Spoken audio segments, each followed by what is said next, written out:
Hello from the government who gave you the Chagos deal, in which we, the British, give away territory to a foreign power and then pay them to take it. We now have the India deal, where we give away our industries, what's left of them, to a foreign power and pay them our tax money to do that. And anyway, what's with this word deal? The Labour Party are always talking about making a deal. The word used to be agreement, didn't it? Do you remember that? Why is our government using the word deal all of a sudden? Can it be that deal sounds good and strong and forceful, while the word agreement sounds like we, the people, might actually be agreeing to this, which we do not. At least that's the way the government sees it, I think. So I'm sure they're thinking, well, let's just stay off the word agreement and then it'll be all right, won't it? I'm Granniopteryx. Before we go any further, I want to ask you to click like and to subscribe. Sharing wouldn't be too bad either.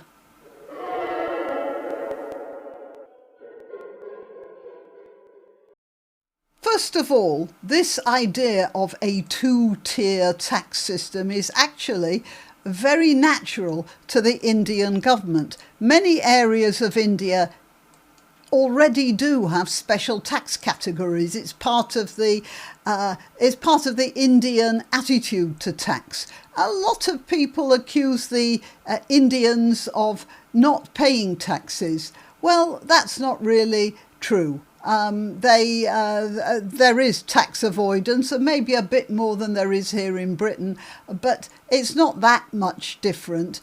One of the big problems with India, of course, is collecting taxes from poverty-stricken rural areas. You just can't collect taxes from places like that. And then, of course, there are tribal areas where the government actually does reduce tax in those areas because it wants to promote development in those areas. And there are tribal customs that aren't quite matching up with a modern tax bureaucracy. And then, of course, there's places like Jammu and Kashmir where the population is under stress because they're living in disputed territory and subject to attack coming from Pakistan next door. And the Indian government wants to encourage people to stay living there or actually to move there.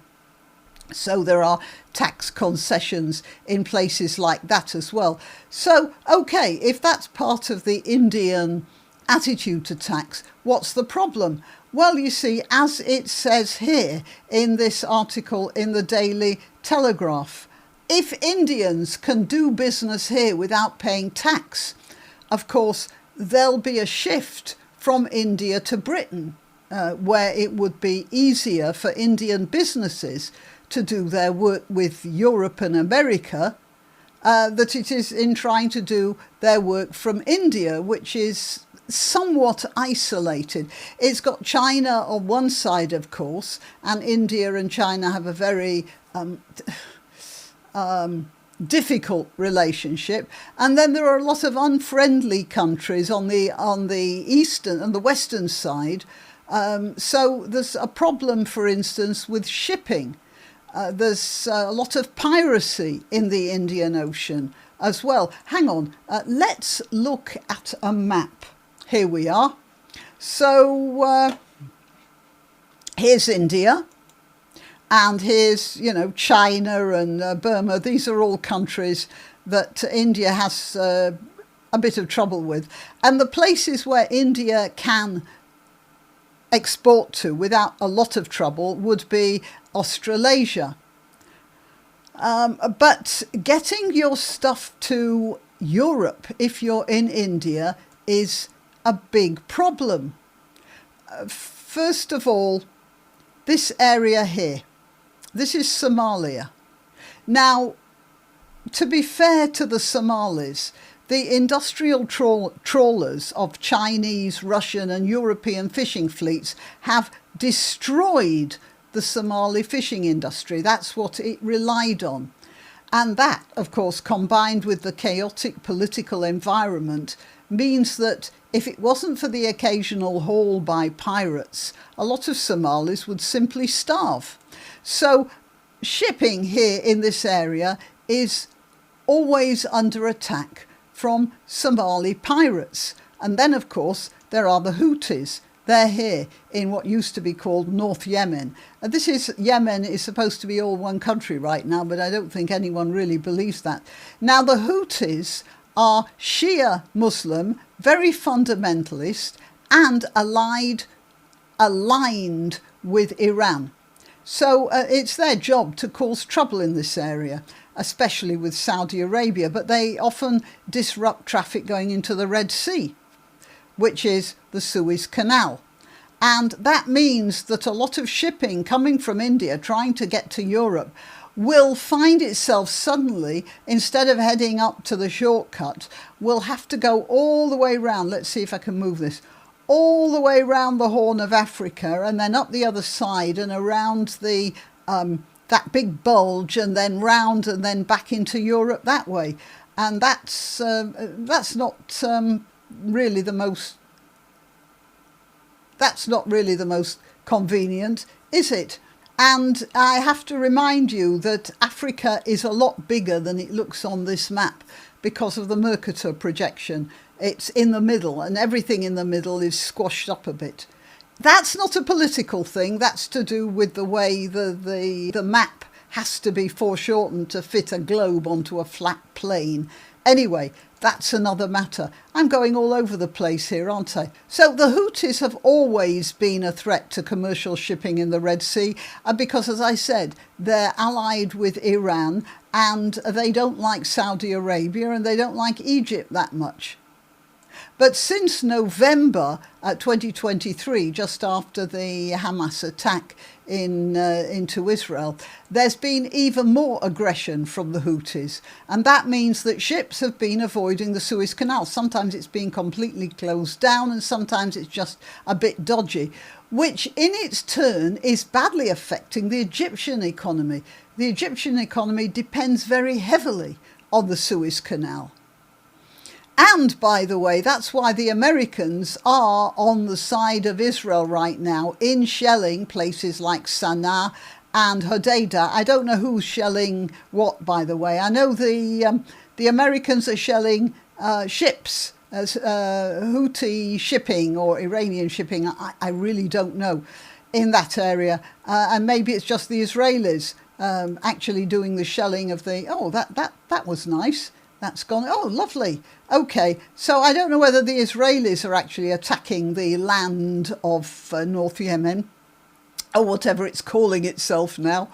But certainly the Americans are on their side here. And that's not so much because they're all that keen on helping the Israelis as they are on keeping peace in Egypt, because they do want to stop the sort of revolution that starvation would cause if the Egyptian economy were too badly hit by the Houthis. Of course, the Iranians would dearly love to see that happen, and that's why they're probably instructing the Houthis. They're certainly providing them with the materiel.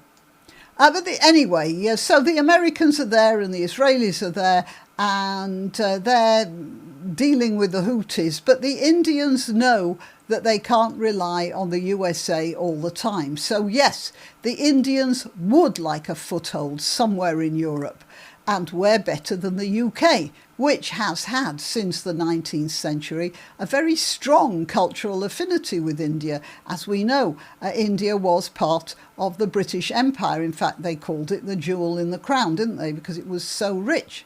But it was more than that, because the British actually adopted sort of Indian cultural ideas as well. It's an affinity which many other countries, especially the USA, just don't understand. But think about it. The British not only eat curry as their favourite meal, but have invented new curry dishes which are then re-exported to India.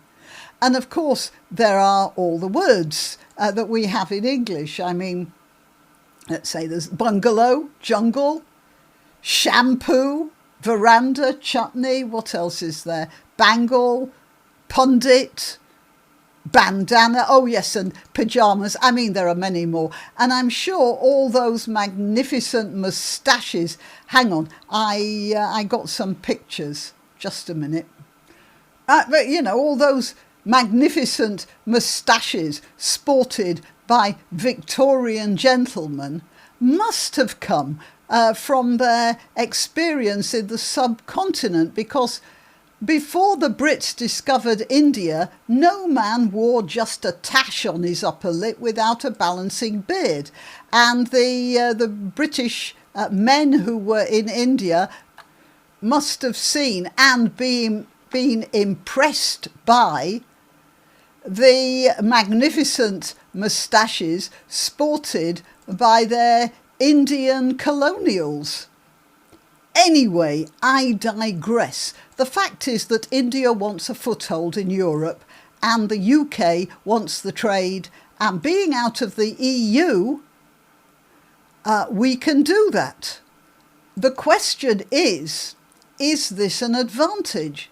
Well, as has been pointed out in this article here, the tax exemptions being handed over to the Indians mean that British businesses will suffer, because they won't have the tax freedoms of an Indian company. The deal comes just a month after Labour imposed higher national insurance on British companies.